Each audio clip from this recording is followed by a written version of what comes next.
की जय। भारत माता की जय। भारत माता की जय।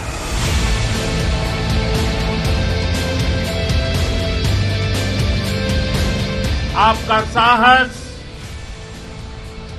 उस ऊंचाई से भी ऊंचा है जहां आप तैनात हैं। विस्तारवाद का युग समाप्त हो चुका है।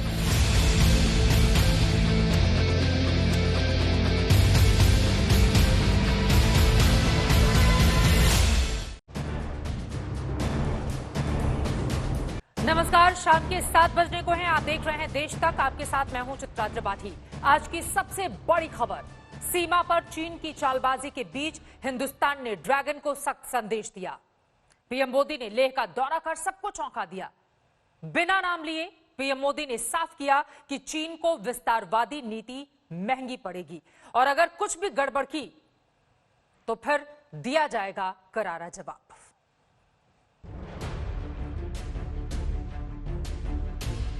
भारत माता की जय। भारत माता की जय। आपका साहस उस ऊंचाई से भी ऊंचा है जहां आप तैनात हैं। ये लेह से पीएम मोदी के हुंकार है। कमजोर शांति की पहल नहीं कर सकता। ये हिंदुस्तान पर बुरी नजर रखने वालों को करारा जवाब है। तो हम वही लोग हैं जो सुदर्शन चक्रधारी कृष्ण को भी आदर्श मान करके चलते। भारत माता की जय। लेह में जय हिंद के नारों की गूंज आज बीजिंग में सुनाई दी होगी। माता की चीन की हर चाल को जवाब देने के लिए तैयार हिंदुस्तान की सेना की हौसला अफजाई करने जब प्रधानमंत्री नरेंद्र मोदी पहुंचे तो हर कोई हैरान रह गया। 11,000 फीट की ऊंचाई से पीएम ने हिंदुस्तान पर बुरी नजर रखने वालों को साफ साफ चेतावनी दी। भारत मित्रता निभाना जानता है तो आंख में आंख डालकर देखना और उचित जवाब देना भी जानता है। चीन का नाम लिए बिना एक बार फिर पीएम मोदी ने ड्रैगन की विस्तारवादी नीतियों पर सवाल खड़े किए। विस्तारवाद का युग समाप्त हो चुका है। ये युग विकासवाद का है।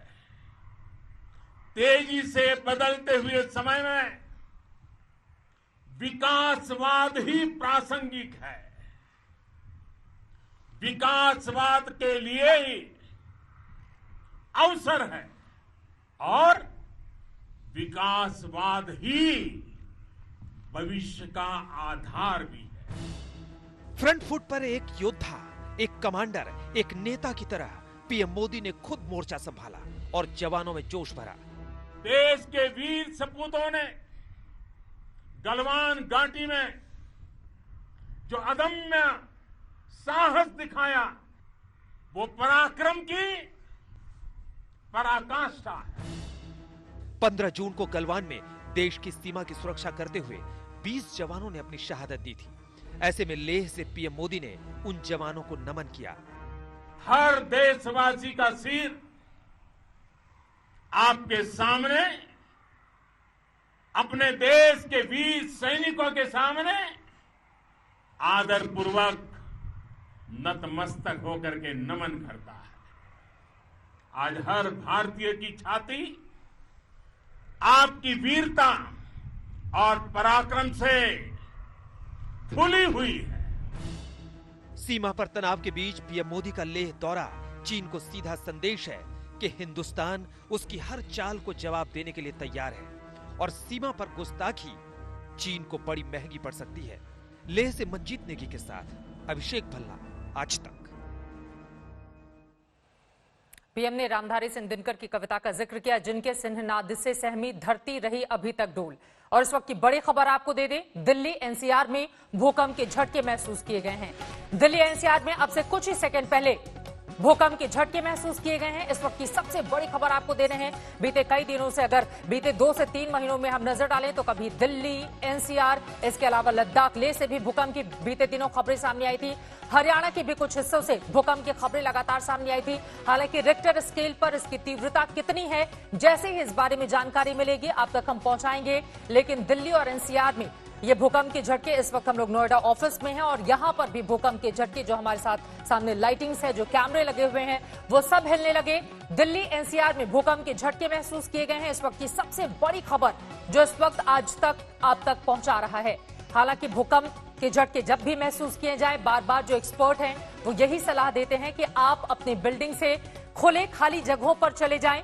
लिफ्ट का बिल्कुल भी इस्तेमाल नहीं करें। अगर घर में आपने गैस जलाकर रखी हुई है, उसको तुरंत स्विच ऑफ करें, उसको बंद करें और तुरंत अपने कमरे से बाहर निकलकर, घर से बाहर निकलकर खुली जगहों पर चले जाएं। इस वक्त की सबसे बड़ी खबर, दिल्ली, एनसीआर में भूकंप के झटके, आम लोगों में दहशत का माहौल इस वक्त। और बीते 2 से 3 महीनों में कई बार, दिल्ली एनसीआर की ही हम बात करें तो कई बार भूकंप के झटके यहां की धरती ने महसूस किए हैं। और एक बार फिर अब से कुछ ही देर पहले भूकंप के झटके दिल्ली एनसीआर में महसूस किए गए और लगातार सोशल मीडिया पर भी जिन जिन लोगों ने भूकंप के झटके महसूस किए गए हैं उन सभी की ओर से अपनी अपनी बातें रखी जा रही हैं। हालांकि रिक्टर स्केल पर तीव्रता इसकी कितनी है, ये काफी महत्वपूर्ण होगा जानना, क्योंकि ज्यादा रिक्टर स्केल पर तीव्रता का मतलब नुकसान की आशंका होती है, लेकिन कम तीव्रता का मतलब नुकसान बहुत कम या फिर नहीं होता है। जिस तरह की घनी आबादी, खासतौर से दिल्ली या फिर पुरानी दिल्ली की हम बात करें, वहां पर है सारे के सारे मकान एक दूसरे से सटे हुए, ऐसे में खतरा ज्यादा रहता है। दिल्ली एनसीआर में भूकंप के झटके आए हैं, हम आपको मैप के जरिए भी दिखा रहे हैं। इसका केंद्र कहां रहा, यह भी अपने आप में जानना बेहद महत्वपूर्ण होगा। और साथ ही अलग अलग जो तस्वीरें सामने आएंगी, क्योंकि भूकंप के झटकों के बाद लोग ज्यादातर अपने घरों से, अपने दफ्तरों से बाहर निकल जाते हैं। जो लोग ड्राइव कर रहे होते हैं वो अपनी गाड़ियों को साइड में खड़ा करके थोड़ी देर तक इस बात का इंतजार करते हैं कि झटके कम हो जाए, रुक जाएं और उसके बाद लोग आगे की ओर जाएं।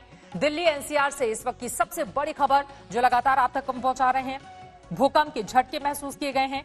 आपको बता दें, इसके पहले दिल्ली एनसीआर में कई बार भूकंप के झटके आए थे। 3 जून की बात करें तो रात में नोएडा में भूकंप के झटके महसूस किए गए थे, 3.2 उसकी तीव्रता थी।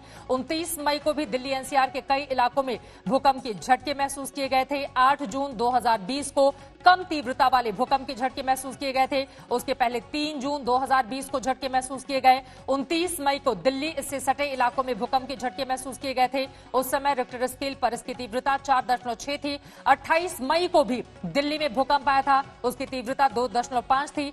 आज इसकी तीव्रता दिल्ली एनसीआर में जो भूकंप के झटके महसूस किए गए, हालांकि हम लोग स्टूडियो में बैठे हुए हैं और हम लोगों ने काफी झटका महसूस किया है जिस तरह से इस वक्त भूकंप आया है राजधानी दिल्ली और एनसीआर के हिस्सों में।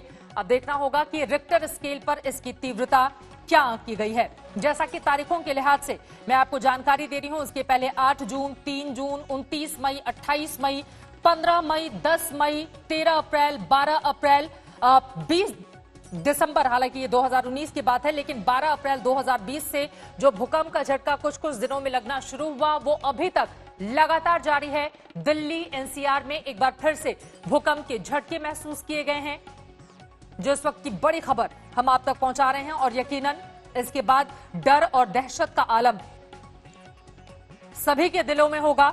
कोशिश यही होती है कि जब भी भूकंप के झटके महसूस किए जाएं, उसके बाद तुरंत लोग अपने घरों से बाहर निकलें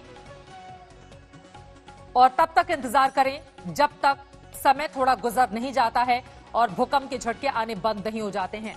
हालांकि रिक्टर स्केल पर तीव्रता बहुत कुछ निर्भर करती है ये बताने के लिए कि दरअसल अगर उसकी तीव्रता ज्यादा है तो परेशानी का सबब बड़ा हो सकता है, अगर तीव्रता कम है तो फिर डरने की जरूरत नहीं है। लेकिन बीते कुछ महीनों में जिस तरह से दिल्ली एनसीआर में भूकंप के झटके महसूस किए जा रहे हैं, राजधानी दिल्ली वालों, एनसीआर वालों के लिए यकीनन ये परेशानी का सबब बना हुआ है। एनसीआर में हम बात नोएडा की करें, गाजियाबाद की करें, गुरुग्राम की करें, फरीदाबाद की करें, ये तमाम वो हिस्से हैं जहां पर भूकंप के झटके, जिसके बाद डर और दहशत का आलम लोगों में देखने को मिल रहा है। जैसा कि सोशल मीडिया पर मैं लगातार प्रतिक्रिया भी देख रही हूं और इस समय लोग इंतजार कर रहे हैं कि थोड़ा धरती रुके। सहमे हुए लोग अभी इंतजार में हैं कि थोड़ी देर के बाद ही वो अपने अपने घरों को या फिर दफ्तरों के अंदर वापस जाएंगे। मुनीश पांडे हमारे संवाददाता जुड़ चुके हैं ज्यादा जानकारी के साथ। मुनीश, अगर मैं जैसा कि देख पा रही हूं आप अपने घर में हैं, भूकंप के झटके रिक्टर स्केल पर तीव्रता कितनी है, इस बारे में कोई जानकारी मिल पाई क्या?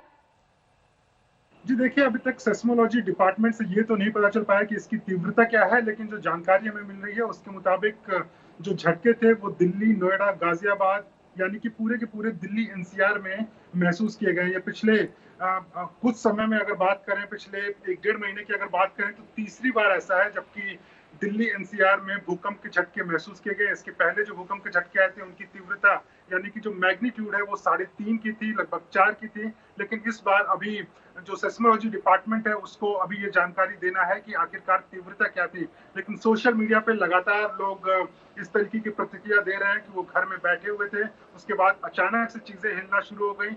मैं खुद जब खड़ा था उस वक्त जब ये भूकंप के झटके आए, और उस वक्त मुझे भी महसूस हुआ कि कुछ सेकंड के लिए जो धरती थी वो पूरी तरह से हिल रही थी। तो कहीं ना कहीं भूकंप के झटके हैं, लेकिन अभी तक ऐसी कोई जानकारी नहीं आई है जिससे कि कहीं पर कोई नुकसान की खबर आ रही हो। जी, ये एक अच्छी खबर। अभी फिलहाल तत्काल जो जानकारी मुनीश पांडे दे रहे हैं कि किसी तरह के नुकसान की फिलहाल कोई खबर नहीं है, लेकिन जैसे समय और गुजरेगा रिक्टर स्केल पर इसकी तीव्रता कितनी है उसके आधार पर ही हो सकता है समय जैसे बीते उसके बाद और जानकारी सामने आए। इस वक्त स्टूडियो में हम लोग मौजूद हैं। आपको बता दें, पहली खबर चलने के तुरंत बाद भूकंप के झटके हम लोगों को यहां भी महसूस किए गए, और पिछले अगर कई दिनों के मुकाबले देखें मुनीश, तो आज झटके ज्यादा महसूस किए गए, क्योंकि लगातार बीते 2 से 3 महीनों में दिल्ली एनसीआर में एक के बाद एक भूकंप के झटके आ रहे हैं। हालांकि रिक्टर स्केल पर उनकी तीव्रता 4 के अंदर ही है अभी तक।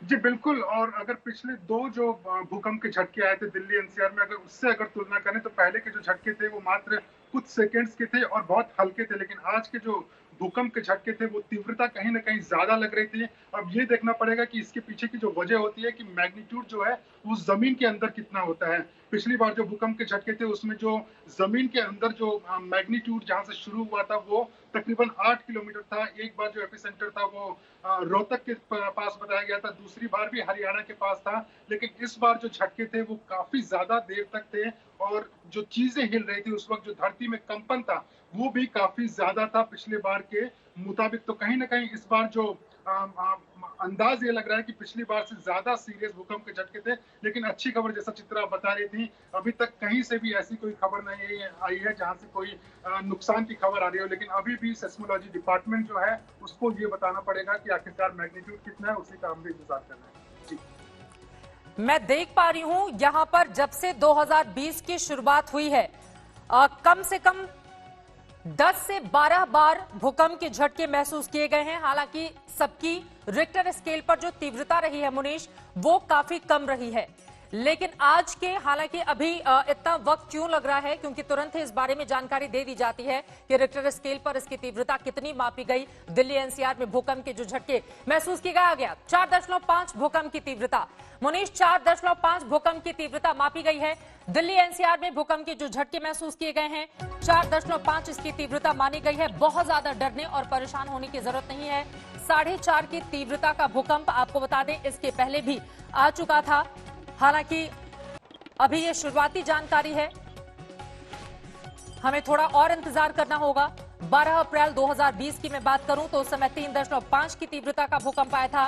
13 अप्रैल को 2.7 की तीव्रता का भूकंप आया था। ये सब 2020 की आपको जानकारी दे रहे हैं। 10 मई को दोपहर में भूकंप आया था, 3.5 उसकी तीव्रता थी, और आज 4.5 इसकी तीव्रता बताई जा रही है।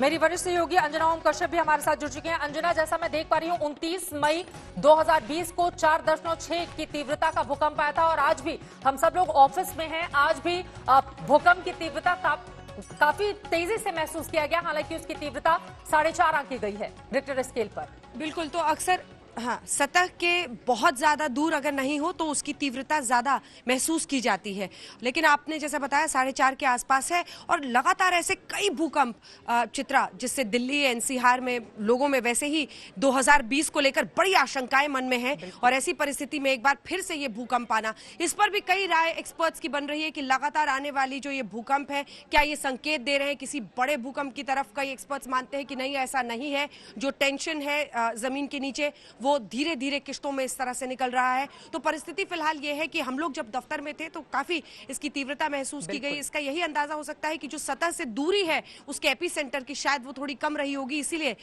इतना ज्यादा लोगों ने महसूस किया। कई लोग, सारे लोग इकट्ठा होकर खड़े हो गए अपनी अपनी जगह से, ये बताता है। और जितना आप सोशल मीडिया पर भी लोगों के रिएक्शन देखेंगे, सभी लोग बता रहे हैं कि ट्रेमर्स बहुत जोर से महसूस किए गए। वही जब आप रिक्टर पैमाने पर जब उसकी तीव्रता बताते हैं तो लगता है कि चलिए इतने क्या ही है, लेकिन इतना जरूर है कि नुकसान का अंदेशा इससे लगभग नहीं के बराबर हो जाता है। ज्यादातर लोगों ने इसे महसूस ही किया होगा, लेकिन लगातार इस तरह से आ रहे हैं। और आंकड़ा आप भी बता रही थी, 10 से ज्यादा बताया जाता है कि छोटे बड़े ऐसे तमाम ट्रेमर्स पिछले 3-4 महीनों में लगभग 15 से 17 के बीच में राजधानी में आ चुके हैं और एनसीआर के इलाके में। लेकिन इन सब के बीच परिस्थिति यही है कि जब ऐसा कुछ होता है 2020 का कसूर बताया जाता है और लोगों में ये आशंका मन में आ जाती है कि न जाने ये बरस क्या क्या ला रहा है। कोरोना के साथ जो शुरुआत हुई है और ये भूकंप के झटके अलग अलग हिस्सों में लगातार आ रहे हैं और खास तौर पर दिल्ली एनसीआर, ये भी याद रखना होगा कि सिस्मिक जोन में दिल्ली एनसीआर का ये पूरा इलाका आता है। इस वजह से लोगों के मन की आशंका बहुत ज्यादा बढ़ जाती है। 2020 का आपने जिक्र किया, अभी तो 6 महीने गुजरे हैं जिसका जिक्र प्रधानमंत्री मोदी ने भी अपने मन की बात में कही थी कि न जाने कैसा ये साल है। 6 महीने बीता, 6 महीने आगे आने वाले, इस तरह के तरह के कयास लगाए जा रहे हैं 2020 को लेकर। और यहाँ पर जो मैं जानकारी देख रही हूँ, 10 से 12 से ज्यादा भूकंप के झटके सिर्फ इसी साल। हालांकि अच्छी खबर बस ये रही है कि उनकी जो तीव्रता थी उससे नुकसान की। पौलमी भी इस वक्त हमारे साथ जुड़ चुके हैं। पौलमी, आपके पास क्या जानकारी है और आपने क्या महसूस किया? अपना भी एक्सपीरियंस, अनुभव हम तक शेयर करें। जी चित्रा, जो इस बार हमने महसूस किया वो काफी तेजी से महसूस किया। आप बता रही है कि 4.5 दशमलव जो है वो रिक्टर स्केल पर इसकी तीव्रता को महसूस किया गया है और बताया जा रहा है, जो कि ज्यादा नहीं लगता है। पर काफी लोगों से आप बात करें दिल्ली एनसीआर रीजन में, सबका कहना है कि शायद कुछ लोग ऐसे हैं जो छोटी तीव्रता जब होती है ज्यादा महसूस कुछ नहीं करते, कम तीव्रता जब होती है ज्यादा कुछ महसूस नहीं करते। पर काफी लोग इस बार कह रहे हैं कि हमने महसूस किया, काफी लंबे समय तक महसूस किया, काफी डर लगा लोगों को। हालांकि नुकसान की कोई ऐसी कोई खबर नहीं आ रही है, पर जैसा अंजना भी कह रही थी, काफी बार ये हो चुका है। 2020 साल में 10 से 12 इस तरह के एपिसोड्स हो चुके हैं दिल्ली एनसीआर रीजन में। इस वजह से लोगों में घबराहट तो है, पर एक्सपर्ट्स का यही कहना है कि ये किसी तरह का अंदेशा नहीं दिखा देता कि कोई बड़ा भूकंप आने वाला है। डरने की कोई बात नहीं है, छोटी भूकंप आ रहे हैं, छोटे ट्रेमर्स आप फील करोगे, ये हो रहा है, पर इससे डरने की कोई बात नहीं है। पर इस बार जो लोगों से आप बात कर रहे हैं, अपने दोस्तों से, अपने परिवार से, फैमिली से दिल्ली एनसीआर रीजन में, सबका यही कहना है कि ऐसा लगा कि काफी लंबे समय तक चला और काफी लोगों ने इस बार महसूस किया इसको। चित्रा, धरती जब कांपती है, यकीनन आम इंसान कई बार प्रकृति के आगे वो बेबस हो जाता है, उसे समझ में भी नहीं आता है वो क्या करे। लेकिन फिलहाल जो इसकी तीव्रता है, लोगों को डरने की जरूरत नहीं है। लेकिन लगातार एक्सपर्ट जो आपको जानकारी देते हैं कि आप बेहद ध्यान रखें जब भी इस तरह से भूकंप की तीव्रता। इस वक्त गौरव सावंत भी हमारे साथ जुड़ चुके हैं। गौरव, आपने क्या महसूस किया? देखिए चित्रा, यहाँ पर जो मैं आपको स्थिति बताऊं, इस समय हम लोग इंडिया गेट के पास है और अपनी एक रिपोर्ट यहाँ से फाइल कर रहे थे। हम लोग को यहाँ बिल्कुल नहीं पता चला कि भूकंप आया और हम लोग पिछले करीब 1 घंटे से चित्रा यहाँ पर है। हमारे साथ इस समय सब इंस्पेक्टर जगवीर सिंह भी है दिल्ली पुलिस के। जगवीर साहब, आपको पता चला भूकंप आया कि नहीं? नहीं चला, नहीं, बिल्कुल नहीं पता चला। बिल्कुल नहीं चला। अच्छा चित्रा, आप तो स्टूडियो में हैं तो आपको ज्यादा पता चला होगा। हमारे साथ केंद्रीय रिजर्व पुलिस बल के सुरक्षा कर्मी भी है, आपको पता चला भाई यहाँ पर भूकंप आया? नहीं, पता नहीं चला सर, बिल्कुल नहीं पता चला। बिल्कुल पता नहीं। आपको? नहीं सर, हमको तो महसूस नहीं हुआ। महसूस नहीं हुआ। चित्रा, हो सकता है क्योंकि हम लोग एक खुले इलाके में है इसलिए बिल्कुल नहीं पता चला कि यहाँ भूकंप आया। और आप देख सकते हैं यहाँ पर सुरक्षा बल काफी है, यहाँ पर कई लोग अभी कसरत करने के लिए भी आए हैं। अगर हम लोग आपको यहाँ से घुमा के दिखाएं, इंडिया गेट का ये पूरा इलाका, लोग एक्सरसाइज कर रहे हैं, बड़ी जानकारी गौरव। राजस्थान के अलवर में भूकंप का केंद्र इसका बताया जा रहा है। आपका गौरव, साथ ही अंजना आपका, मुनीश आपका और पौलमी आपका बहुत शुक्रिया हमारे साथ इस पूरी जानकारी को शेयर करने के लिए। 4.5 की तीव्रता है, डरने की जरूरत नहीं है इस भूकंप से। आगे बढ़ते हुए एक और महत्वपूर्ण खबर आज की आप तक पहुंचाते हैं। बात यूपी की, जहां बदमाशों से मुठभेड़ में 8 पुलिसकर्मी शहीद हो गए। इस वारदात ने पूरे यूपी को हिलाकर रख दिया है। योगी ने हालातों का जायजा लेते हुए जल्द ही बड़े एक्शन का भरोसा दिया। वहीं विपक्ष लॉ एंड ऑर्डर के मुद्दे पर लगातार सरकार को घेर रहा है।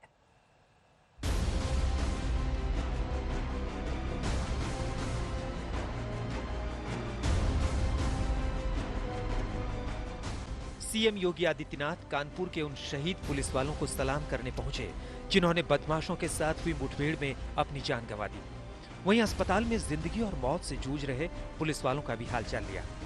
पूरे यूपी को झकझोर देने वाली इस वारदात को लेकर सीएम योगी सख्त नजर आए और भरोसा दिलाया कि दोषियों को बख्शा नहीं जाएगा। वहीं शहीदों के परिजनों को 1 करोड़ का मुआवजा देने का ऐलान किया। प्रत्येक पीड़ित परिवार जितने भी हमारे जवान शहीद हुए हैं, शासकीय सेवा में लेने के साथ ही असाधारण पेंशन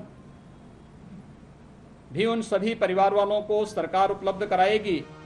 कानपुर देहात के चौबेपुर में देर रात हुई मुठभेड़ ने पूरे सूबे को हिलाकर रख दिया। शातिर बदमाश विकास दुबे को पकड़ने गई पुलिस बदमाशों के चंगुल में फंस गई। पुलिस को चारों तरफ से घेर लिया गया और मुठभेड़ का लंबा दौर चला, जिसमें 8 पुलिसकर्मी शहीद हो गए। वहीं 2 बदमाश भी ढेर हुए। चूंकि ये हाइट पर खड़े हुए थे लोग शायद अंधेरे में, तो इस वजह से जवाबी फायरिंग में हमारे आदमियों पे गोलियां लगी हैं, जिसमें 8 आदमी शहीद हुए हैं। घटनास्थल से AK-47 के खोखे मिले हैं।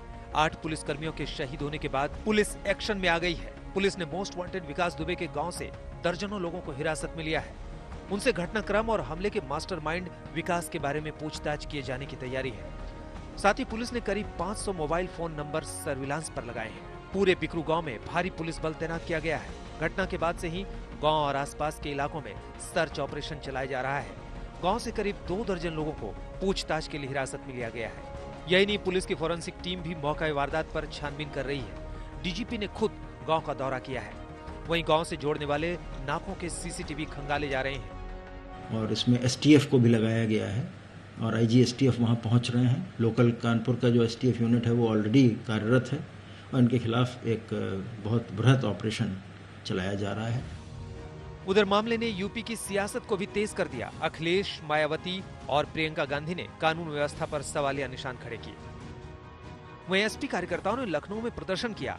हालात बिगड़ते देख पुलिस को लाठीचार्ज करना पड़ा। बहरहाल इस घटना ने कई सवाल खड़े कर दिए हैं।